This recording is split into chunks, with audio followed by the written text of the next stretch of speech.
Talking about auto-enrolment here, now the current rules and the future, because things are changing under auto-enrolment. Before we go into the detail, and you can read up the detail of these things, let's give you a bit of background, see where it helps and what it's about, and how maybe it affects mortgage advisors and mortgage brokers.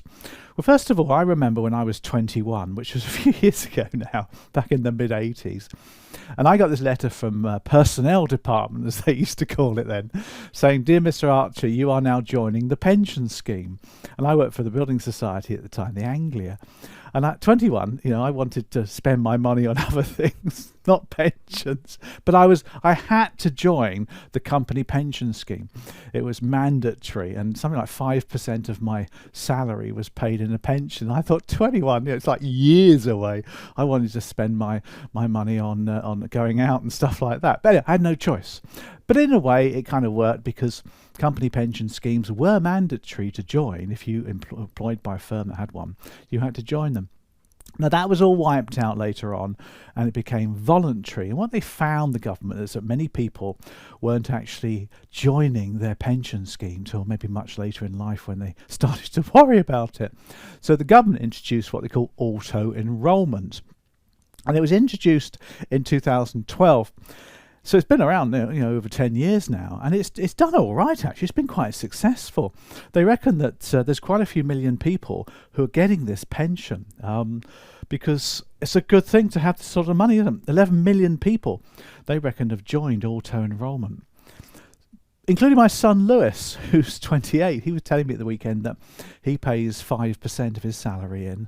He doesn't really know much about it, really. I said, "Do you know much about it?" He said, "I don't know much about it, Dad." Most of those people probably don't. Anyway, let's talk about what it's about. So you've got this auto-enrolment. And what it effectively means is that you have a pension scheme which the employer sets up with insurance companies, pension providers. They can use the nest, which quite a few do. About 990,000 or so companies have joined nest, just under 1 million.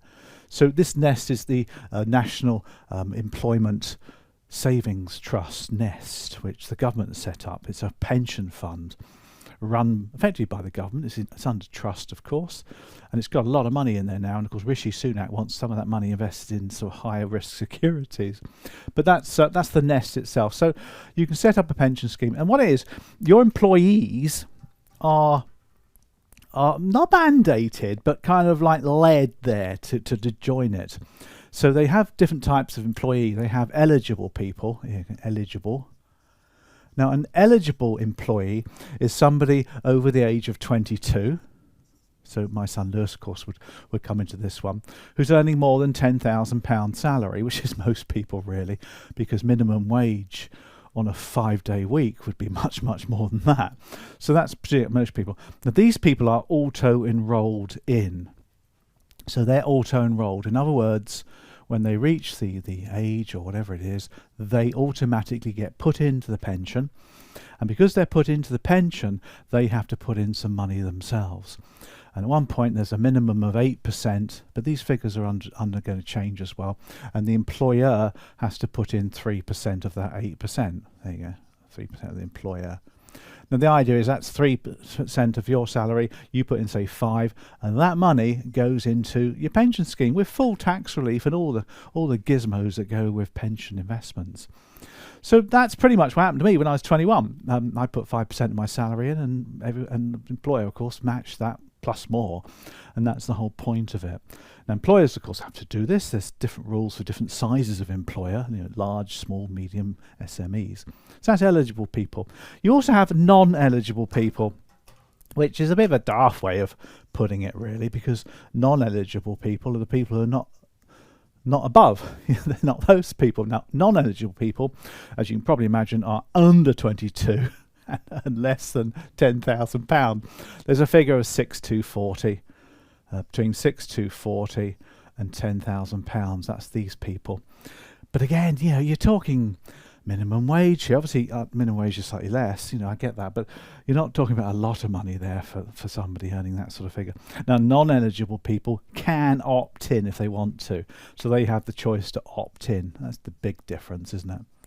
These dudes are automatically enrolled, and they can opt out if they want to. They can, contact HR and come out of it. Very few do. But these people have to physically opt in.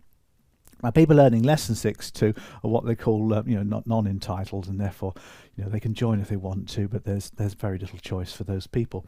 So for your exams, for any question in an exam, you'll get questions around eligible and non-eligible people, won't you, when it comes to it. Now, what's happening to auto-enrolment? Well, the government, of course, have not changed these figures for quite a while. These salaries are way out of date now, aren't they? These salary figures, way out of date. The percentages I don't think have. I still think somebody putting in, say, 5% and the employer putting in 3% is perfectly acceptable if you do it at a young age. Okay, pensions experts would say you need to put more in, of course, but you have to look at a 22-year-old ain't going to be wanting to put more than 5% or so of their salary in, are they? And employers, of course, don't want to pay much more. Employers may have to be forced to pay more in the future. So what's happened is there's a new bill going through Parliament. I think it's received royal assent from the date of this video. By the time we watch this video, it may well be an act. Now, what the new act does, and we'll put it up there for the new one. There you go. What the new act does, cleverly, is just gives the Secretary of State the ability, at a whim, to change the percentages. It just gives them the power to do that. It's gone through Parliament. Nobody's going to disagree with this, are they? Any party's not going to disagree with this. So it gives them the ability at any time to change the percentages, the ages, the numbers, etc. at whim.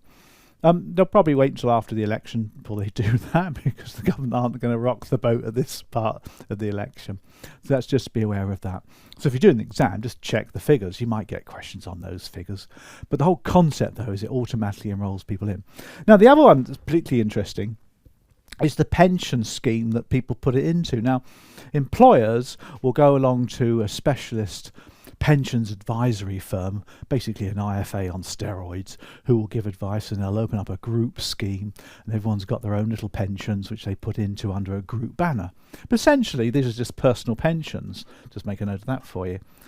A personal pension is literally something that people keep themselves.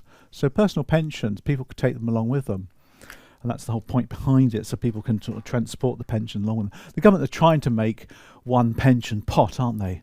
So somebody has like several pensions in their working life. They're trying to make it so that they have one pot, but that's ever so complicated to do that.